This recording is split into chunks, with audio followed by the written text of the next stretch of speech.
Hello, my name is Jason.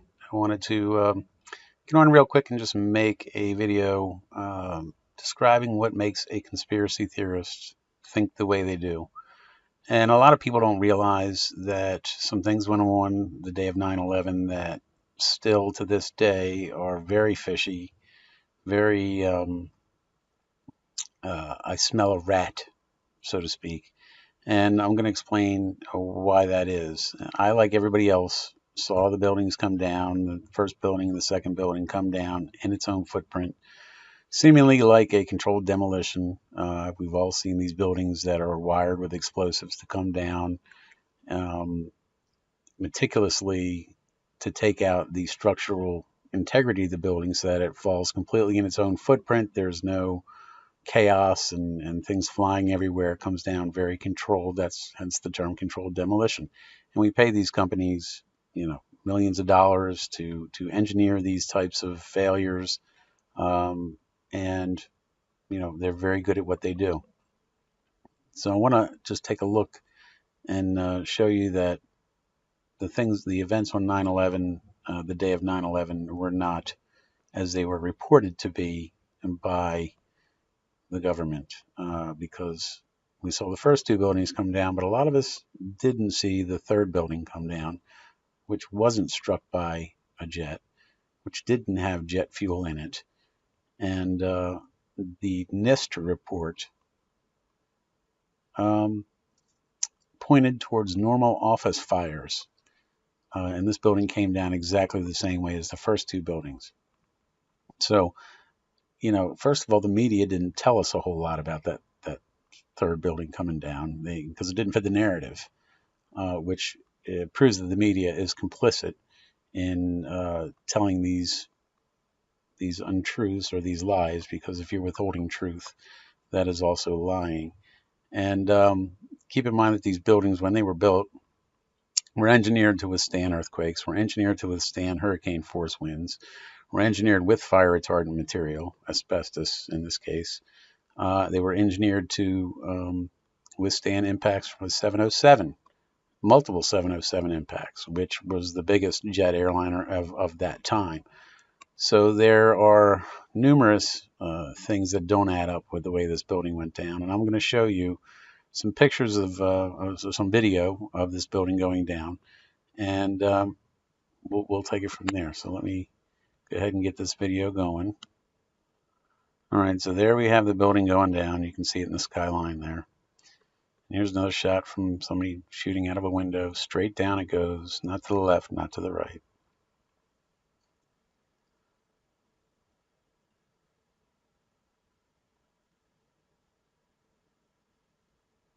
You can see the smoke is like all of the concrete, sort of a pyroclastic flow almost. It just is disintegrated.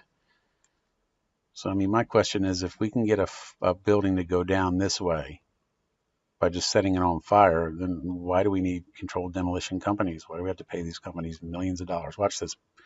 Boom, on the right-hand side of the building. See all those windows exploding out, sort of in succession, simultaneously? Again, straight down. Building just sort of sags, falls in its own footprint in under 7 seconds. 1, 2, 3, 4, 5, 6, 7. Boom, gone. 1, 2, 3, 4, 5, 6, 7, 8. Okay, so that was 8 seconds. But you can see that, there's nothing holding this building up once it goes. And you don't even see the fire. You just see the building coming down. So very suspect. Once you get over the emotion, and by the way, I'm not minimizing the amount of people who lost their lives this day. Is very tragic. The firefighters, the people that were in the buildings, um, you know, I'm not by any means trying to minimize that. What I am trying to bring to your attention is that a conspiracy theorist thinks the way he does because of this blatant, outright misinformation campaign that went on this day. And we can speculate as to why they did it. War, oil, uh, all of the nation building and spreading democracy, and then but this is not due to normal office fires. I'm sorry. And there's a few other things I want to show you as well that, again, straight down, look at that. I mean, the side, you don't even see the side of the building leaned one way. I mean, it goes completely straight down. It is a perfected, controlled demolition.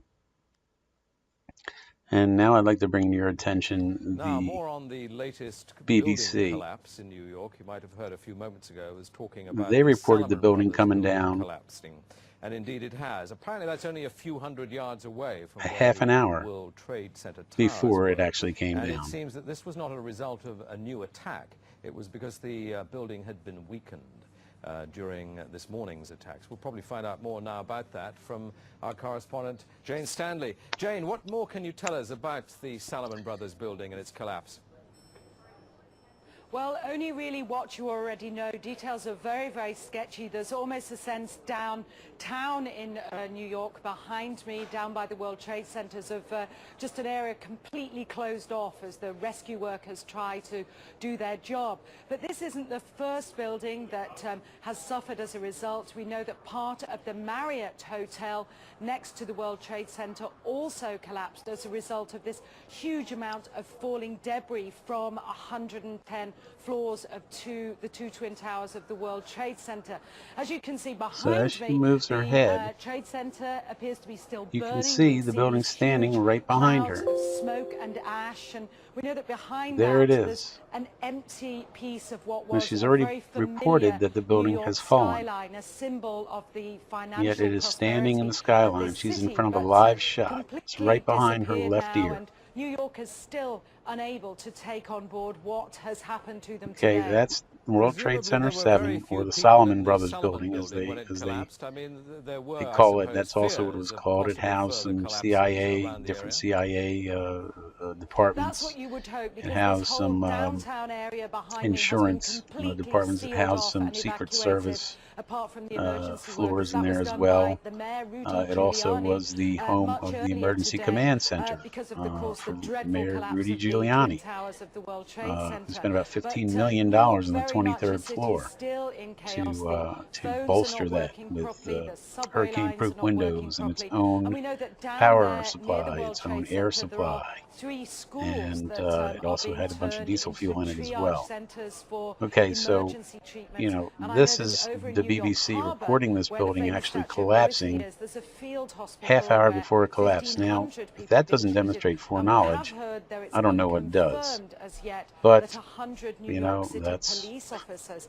have been again, taken that's there what as well for turns treatment. But we a do normal, need to ordinary confirm person those who figures believes for in the his government, officers. believes It's in now, what, some 8 media, hours since the into attacks. someone who Is there any questions now estimate everything yet he available hears of the number from of them. casualties So in the World let's Trade pause Center? that. So now I'm going to take you through Larry Silverstein. He was this gentleman. He got the World Trade Center. He leased it about, I don't know, a few months before the actual catastrophe happened.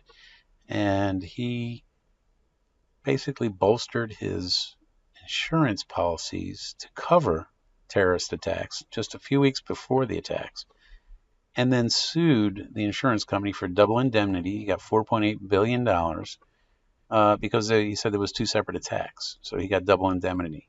So let's hear what he has to say now. It's important to note that these demolition companies that do this type of work, they use a particular term when they're bringing down a building, and it's called pull. Like, we're going to pull it, pull the building down. And listen to the terminology. This was an interview he did with a local public news station. So let's hear what like MPT. Let's hear what he has to say. I remember getting a call from the fire department commander telling me that they were not sure they were going to be able to contain the fire. And I said, we've had such terrible loss of life. Maybe the smartest thing to do is pull it. And they made that decision to pull, and then we watched the building collapse. Now, we heard rumblings, things that the fire department was saying that they were overhearing Larry Silverstein talking to his insurance company of whether or not he should have the building pulled. In your professional opinion, was the building pulled? Well, let me say this. In the New York City Fire Department, As I said, I had 32 years there. I was a chauffeur, and I was also a trained fire marshal. A fire marshal is considered an expert witness in court. He's like a forensic detective. He has the power to administer the oath, take testimony, and issue a subpoena. That's a lot of power. And he's a highly trained investigative person in his area of expertise in arson. And we have no term that I know of that says pulling buildings. That's not our area of expertise. We've never done that. We don't do that. So for him to say that, I don't know where he pulled that out of, but it's just not part of our operations, okay? Right, so the fire department doesn't have the training to pull a building, to demo a building like that. We're not trained to do that. We've never done that in my 32 years. I know of no evolution whatsoever that does that. That I saw, this is Norm Mineta. He's the transportation secretary at the time of the attacks, and he was in the Pentagon with Dick Cheney, who seemingly ran things that day. And it's just a very interesting testimony from him. I want to let you take a listen to that real quick. I wanted to focus just a moment on the Presidential Emergency Operating Center. You were there for a good part of the day. I think you were there with the Vice President. And we had that order given, I think it was by the President, that authorized the shooting down of commercial aircraft that were suspected to be controlled by terrorists. Were you there when that order was given? No, I was not. I was made aware of it during the time that the airplane coming in to the Pentagon. There was a young man who would come in and say to the Vice President, the plane is 50 miles out. The plane is 30 miles out. And when it got down to the plane is 10 miles out, the young man also said to the Vice President, do the orders still stand? And the Vice President turned and whipped his neck around and said, of course the orders still stand. Have you heard anything to the contrary? Well, at the time I didn't know what all that meant. And The flight you're referring to is the flight that came into the Pentagon. Yeah. So very interesting to note that at 50 miles out, if there was an order to shoot down aircraft, why wasn't that, with Andrews Air Force Base 12 miles away, why wasn't that order carried out? They knew probably 2 hours prior to that plane probably an hour and 45 minutes prior to that plane getting to the Pentagon, that these planes had gone off course and they were hijacked. So again, a lot of this doesn't add up. The official story does not hold water in my mind, in my logical mind. And this isn't, smoke and mirrors. This isn't somebody making things up. This is using the actual events of the day to make an informed, logical decision that we were not told the truth. And that's what I wanted to share with you guys. So I hope you like the video. Like and share it, and subscribe to the channel. Thanks a lot. Bye-bye.